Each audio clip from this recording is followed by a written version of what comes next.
Chers amis, bonjour, je vous salue au nom de Jésus. Merci pour l'occasion que vous nous donnez d'être là, pour passer ces moments ensemble, d'écouter la parole de Dieu, de partager la pensée de Dieu. Que Dieu soit loué. Vous savez, pendant cette période, tout le monde est en train de se questionner, on est en train de chercher voies et moyens, surtout des réponses par rapport à la situation. Cette situation dépasse tout le monde. À telle enseigne que même l'Église est en débandade. Il y a plusieurs prophètes, serviteurs de Dieu qui essaient d'interpréter ces temps, mais parfois difficilement, avec une pensée erronée. Pourquoi je dis erronée? Ce n'est pas parce que je détiens toute la connaissance possible, mais c'est à cause des mal-interprétations de la parole qui nous a été léguée par notre Seigneur. Bien-aimés dans le Seigneur, nous le savons trop bien qu'il y a un fil des temps de Dieu, une chronologie des choses par rapport à Dieu. Et le Dieu de la Bible fait toutes choses à son temps. Et selon Dieu, il y a un temps que l'Église doit traverser sur cette terre. Et il arrivera un temps où l'Église sera enlevée de cette terre. Et quand l'Église sera enlevée, nous allons passer à une période appelée la période de la tribulation. Et cette période de la tribulation va durer pendant 7 ans. Il y aura 3 ans et demi de la tribulation et 3 ans et demi de la grande tribulation. Et après quoi, la Bible dira que toutes les nations de la terre se mettront ensemble pour venir attaquer la nation d'Israël. Pourquoi? Parce que Israël va reconnaître après 3 ans et demi que celui qu'ils ont acclamé comme étant le roi, comme étant le Messie, en réalité, c'était un faux. La Bible dit, il viendra comme un vainqueur, il sera sur un cheval blanc, mais en réalité, ce n'est pas lui le vainqueur. Pourquoi? Parce qu'il utilise les chaos et il vient pour répondre au chaos.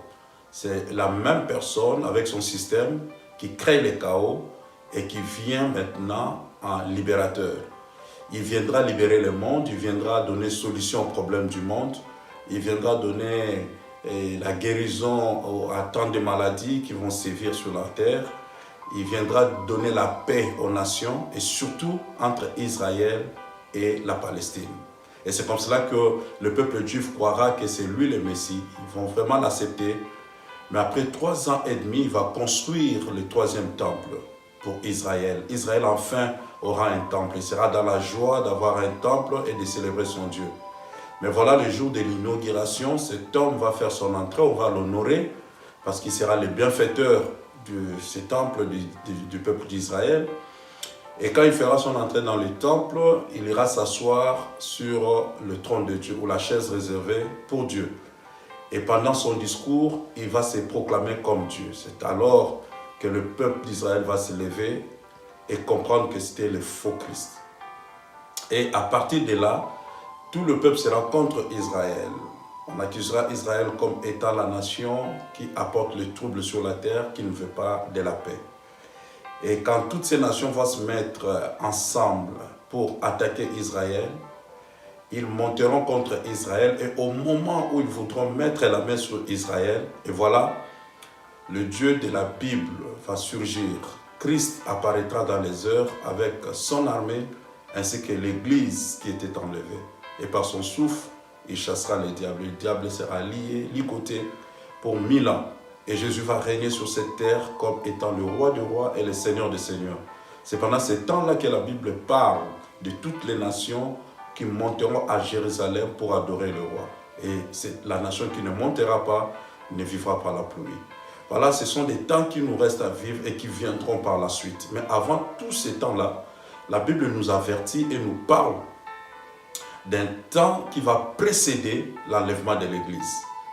Et parmi les signes que le Seigneur nous a donnés, nous allons étudier un signe particulier, un signe parfois qu'on ne fait pas trop attention, mais que Christ a mentionné dans tous ces passages par rapport au signe précurseur du temps de la fin. Nous sommes dans le livre de Luc, chapitre 21, verset 29, ou à partir du verset 29. Qu'est-ce que la Bible dit? La Bible dit qu'il leur dit une comparaison. Voyez les figuiers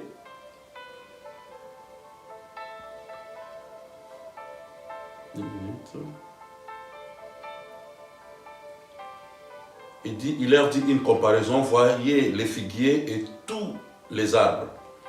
Dès qu'ils ont poussé, vous connaissez de vous-même en regardant que c'est déjà l'été est proche. De même, quand vous verrez ces choses arriver, sachez que le royaume de Dieu est proche.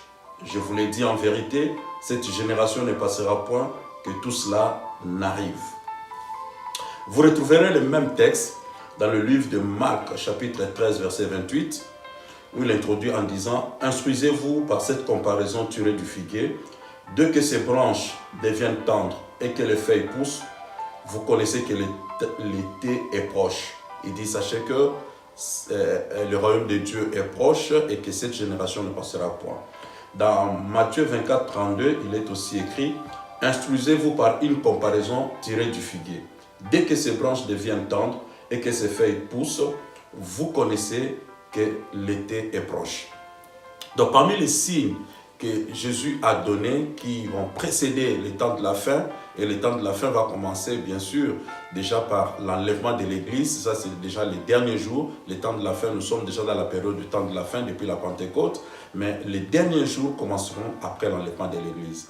Voilà, Jésus donne des signes précurseurs en disant « Quand vous verrez l'anxiété sur la terre, les hommes rendront l'âme par rapport à la peur », c'est le moment que nous sommes en train de traverser, beaucoup de peur, et la Bible parle des guerres, des bruits des guerres, des pandémies, des épidémies partout dans le monde, et la Bible parle aussi de la famine.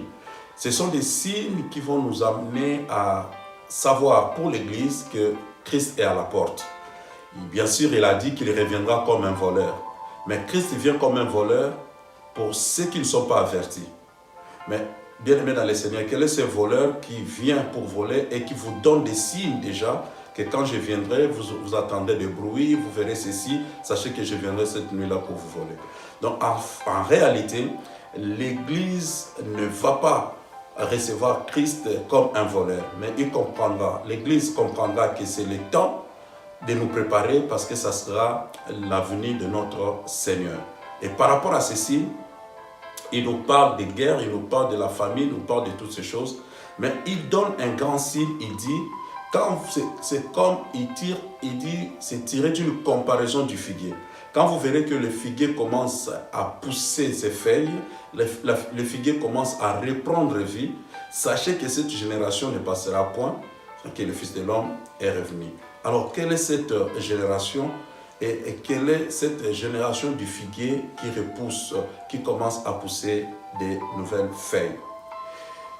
Quand la Bible parle de figuier pour la première fois, vous le verrez dans le livre de Genèse 15, verset 16. La Bible dit, non plutôt Genèse 3, verset 7, la Bible dit, les yeux des uns et de l'autre s'ouvrirent, ils connurent qu'ils étaient nus et ayant cousu des feuilles de figuier, ils s'en firent des ceintures.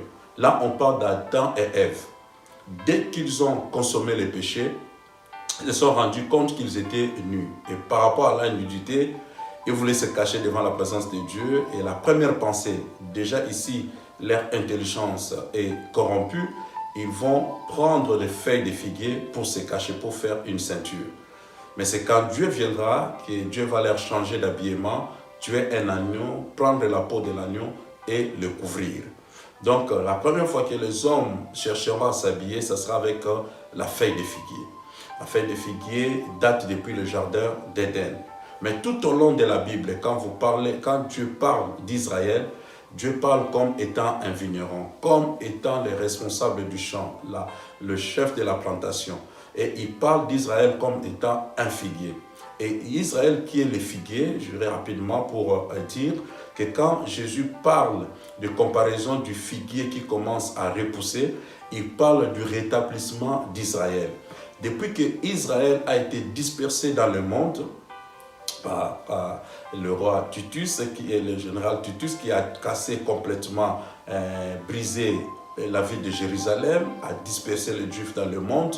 Les Juifs se sont dispersés, se sont installés partout dans chaque nation. C'est comme cela, vous trouverez des Juifs africains, des Juifs maghrébins, des Juifs arabes, des Juifs japonais, chinois, indiens, polonais, russes, français, belges. Ils sont partout dans le monde à partir de cette période. Et quand ces juifs sont partis, ils ont connu des problèmes de persécution partout dans le monde.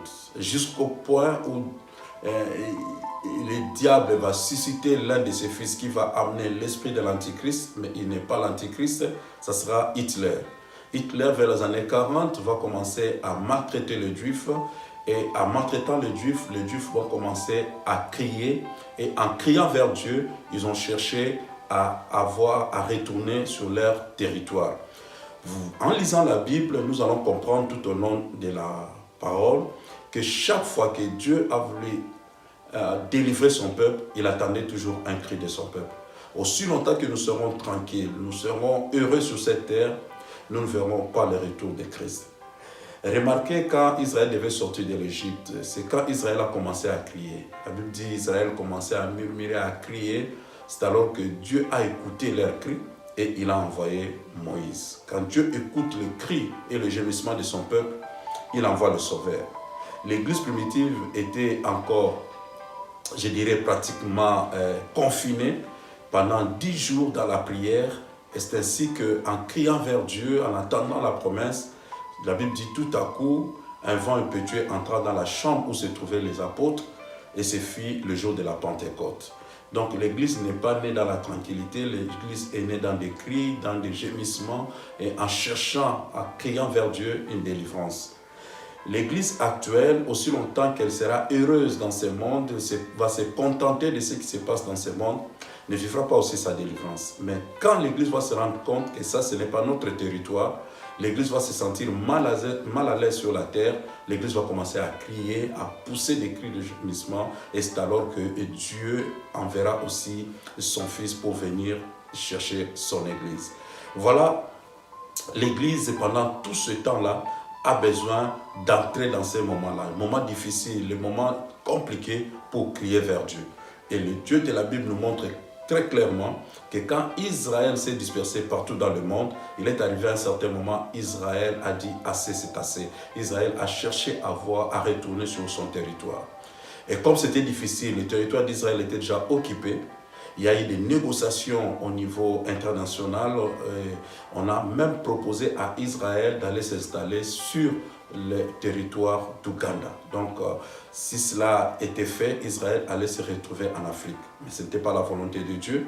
Et Israël savait qu'il avait son territoire, il avait sa terre sur la terre de Palestine. C'est ainsi qu'ils ont insisté et par des négociations, il y a eu la naissance de la nation d'Israël qui est née brusquement, sans préparation. Par une seule réunion dans l'ONU, dans l'hémicycle de l'ONU, et c'est ainsi que le 17 mai 1948, la nation d'Israël est née. Et quand la nation d'Israël naîtra, Israël va commencer à retourner sur son territoire. C'était déjà le retour d'Israël sur son territoire. Timidement, mais Israël retournait sur son territoire. Et selon la prophétie, c'était le figuier qui commençait à repousser, à donner des feuilles vertes. Petit à petit, Israël commence à retourner. Jusqu'à présent, il y a toujours une campagne du peuple d'Israël qui est à l'extérieur et qui retourne sur son territoire. Et Israël a commencé à retourner depuis le 17 mai 1948 jusqu'à présent. Mais vous remarquerez, depuis le 17 mai 1948 jusqu'au 17 mai 1998, Israël a fait 50 ans. Donc, Israël a fêté son premier jubilé sur son territoire. Cela veut dire que ça a pris déjà 50 ans. Mais Dieu a dit, cette génération ne passera pas sans que le Fils de l'homme retourne ou vienne chercher son Église. Or, quand Dieu parle d'une génération, Dieu pense à autre chose. Une génération pour Dieu n'est pas comme une génération selon le monde ou selon les humains. Selon les humains, une génération, c'est pratiquement 70 ans. D'autres disent de 0 à 77 ans. Vous êtes de la même génération. Et cela est jugé chacun de sa façon. Mais pour Dieu, vous verrez dans le livre de Genèse 15-16, Dieu parlait à Abraham. Il dit ceci, à la 4e génération, ils reviendront, il parle de la descendance d'Israël, qu'ils reviendront ici. Ici, c'est là où Dieu est en train de discuter avec Abraham sur la terre de Canaan. Il dit, ton peuple après toi ira en esclavagisme en Égypte, dans un pays étranger, et il passera 4 siècles, 4 générations plutôt. Après 4 générations, ils reviendront ici. Israël a passé 4 siècles comme esclave en Égypte. Et c'est après 4 siècles qu'ils ont commencé à crier vers Dieu. Et comme ils n'étaient pas vraiment dans les temps, cela leur a encore pris 30 ans. Et c'est comme ça qu'après 4 siècles et 30 ans, Israël va sortir. Israël sortira et Israël commencera à marcher jusqu'à se retrouver sur la terre promise où Dieu a parlé avec Abraham et Dieu a donné à Abraham comme terre de bénédiction. Et bien aimé dans le Seigneur, pour Dieu, une génération dure 100 ans. Et si Jésus a dit que vous remarquerez que le figuier va commencer à repousser, à donner les feuilles vertes, sachez que cette génération-là ne passera pas. Donc, pratiquement, Jésus parlait du retour d'Israël sur la terre de Palestine. Et il dit, quand vous verrez ces choses, quand Israël va reprendre ses feuilles. Aujourd'hui, Israël est considéré parmi les pays les plus riches du monde. Une petite nation qui venait à peine de naître, qui n'a même pas encore 100 ans. Israël est compté parmi les pays qui ont une grande armée. Israël est compté parmi les pays les plus développés du monde. Et Israël est entouré par 7 ennemis, mais Israël est parmi les pays les mieux armés et une armée très forte. Pour dire tout simplement que ça c'est la puissance de Dieu, ça c'est la prophétie de Dieu qui s'accomplit par rapport à cette petite nation appelée Israël. Mais Jésus nous a donné un grand signe. Le grand signe de Jésus, c'était que cette génération-là, quand Israël va commencer à donner ses feuilles vertes, sachez que cette génération-là ne passera pas. Donc, je ne suis pas un prophète malheur, je ne vais pas aussi vous donner une date, mais je viens interpréter la parole de Dieu. Vous savez bien aimé dans le Seigneur, le problème que cette génération, c'est une génération de prophètes. Dieu a dit dans ces temps de la fin, au temps de la fin, il fera de vos fils et de vos filles des prophètes. Ils prophétiseront. Alors nous croyons que l'esprit prophétique que Dieu a donné à cette génération, c'est pour interpréter les événements. Je crois qu'aujourd'hui, les rois, les nations sont en ébullition, sont vraiment dérangés. Le roi cherche des solutions, mais il y a un peuple qui peut s'élever et donner l'explication du rêve. Nous sommes la génération de Joseph, nous sommes la génération de Daniel en Babylone. Le roi a rêvé, mais il a besoin d'interprétation. Ce n'est pas des magiciens qui vont interpréter, ce n'est pas des mages qui vont interpréter, ni des psychologues, ni des historiens, mais c'est des gens qui sont animés par l'Esprit de Dieu. Dieu est en train de susciter des Daniel de cette époque pour nous interpréter cette réalité, les choses que le monde est en train de traverser actuellement. Or, tout a été écrit dans la Bible, par la révélation de Dieu, par la simplicité de cœur, on peut saisir la révélation et interpréter correctement la parole de Dieu. Que Dieu suscite et aide plusieurs personnes à comprendre que le temps que nous sommes en train de traverser, c'est un temps capital. Nous sommes une génération en même temps privilégiée. Pourquoi? Parce que nous sommes en train de vivre les réalisations des prophéties de Dieu concernant les temps de la fin. Donc nous pouvons très bien interpréter ces temps. Malheureusement, il y a beaucoup de bouleversements, il y a beaucoup d'interprétations qui laissent à désirer. Beaucoup aussi sont dérangés par rapport à ces interprétations. Les uns vont s'élever pour dire que Dieu est en train de punir le monde parce qu'on n'a pas prié les samedis, les sabbats, on a prié les dimanches. Ça, ce n'est pas la pensée de Dieu. Depuis que Jésus est venu, on n'a plus affaire à un calendrier par rapport au temps. Nous sommes sortis de la loi pour vivre la grâce de Dieu. Dans la grâce de Dieu, le lundi, le mardi, mercredi, samedi, dimanche, c'est un temps favorable pour entrer dans la présence de son Dieu. Dieu ne nous accepte pas seulement parce qu'on a prié le samedi. Nous ne sommes pas régis par la loi, nous sommes régis par la grâce. Quand un régime nouveau arrive, l'ancien doit tomber. Malheureusement, il y a plusieurs interprétations et ça trouble les enfants de Dieu pour rien. Loin de là, le Dieu de la Bible, oui, il est lent à la colère. C'est un Dieu qui se fâche, c'est un Dieu qui a promis aussi de frapper cette terre. Mais ce n'est pas encore le moment, aussi longtemps que son Église est encore sur la terre. Dieu nous donne des signes pour nous dire tout simplement: préparez-vous, Église. La Bible dit, quand vous verrez ces choses, nous, au lieu d'abaisser la tête, au lieu de regretter, c'est le temps de redresser nos têtes, c'est le temps d'être jubilé et de dire que notre roi est à la porte. Je viens avertir un enfant de Dieu pour te dire que célèbre ton Dieu. Lève ta tête, ne sois plus distrait, c'est le moment de se préparer. Je suis venu et je dis à quelqu'un que je ne suis pas un prophète pour te donner des dates et pour te dire que réellement que Christ reviendra telle date. Lui-même a dit, quant au jour, personne ne connaît. Ce n'est ni même le Fils, c'est réservé au Père. Cela dit tout simplement que Dieu nous donne des signes pour nous dire seulement que nous pouvons interpréter les temps.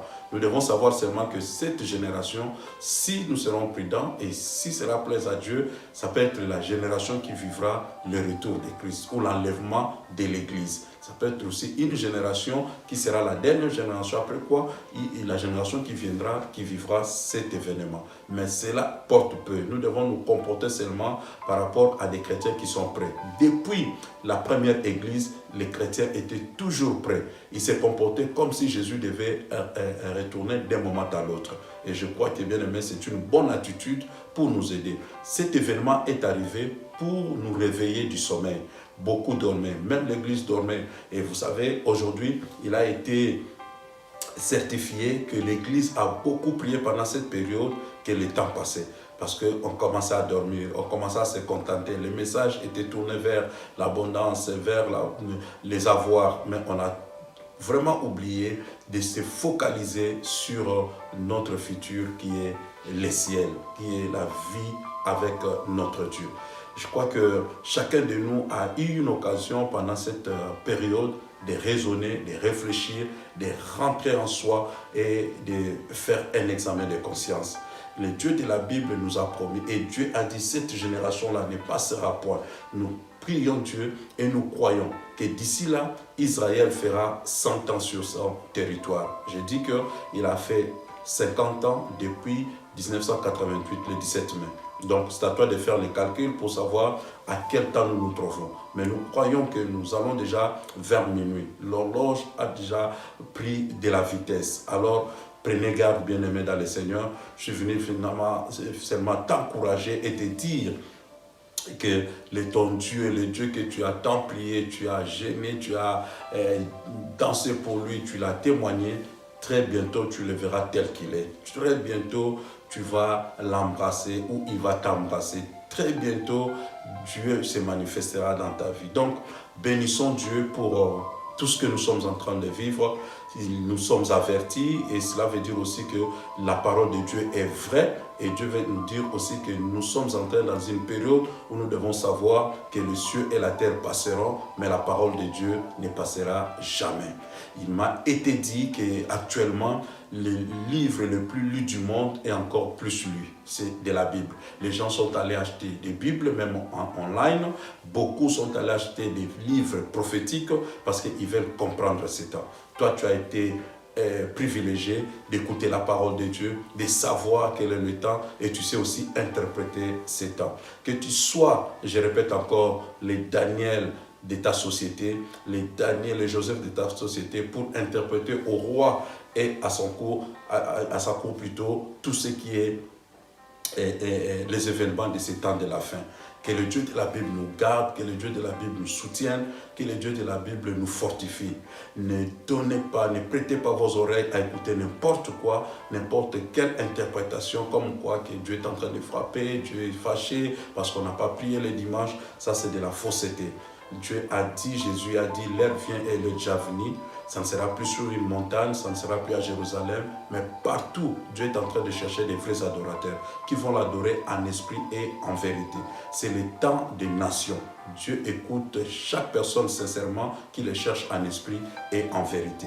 Et chaque jour où nous pouvons nous approcher de Dieu, Dieu est disponible pour nous écouter, Dieu est disponible pour nous répondre. Dieu n'attend pas seulement les samedis pour nous écouter et pour agréer nos prières. Donc, bien-aimés dans le Seigneur, soyez affranchis de tout enseignement erroné qui vient du diable, qui vient tromper, déranger les enfants de Dieu. Gardez la bonne sémence que vous avez reçue depuis le commencement. La parole de Dieu ne change pas. Elle est la même hier, aujourd'hui et éternellement. Que Dieu vous garde, que Dieu vous bénisse. Je vous dis un grand merci parce que vous m'avez prêté le temps d'écouter le peu de connaissances ou de la parole que Dieu a déposée dans mon cœur pour partager avec vous. Merci à cette plateforme Casarema qui nous donne l'occasion de communier avec le peuple de Dieu. Je vous bénis au nom de Jésus. Soyez bénis. Merci.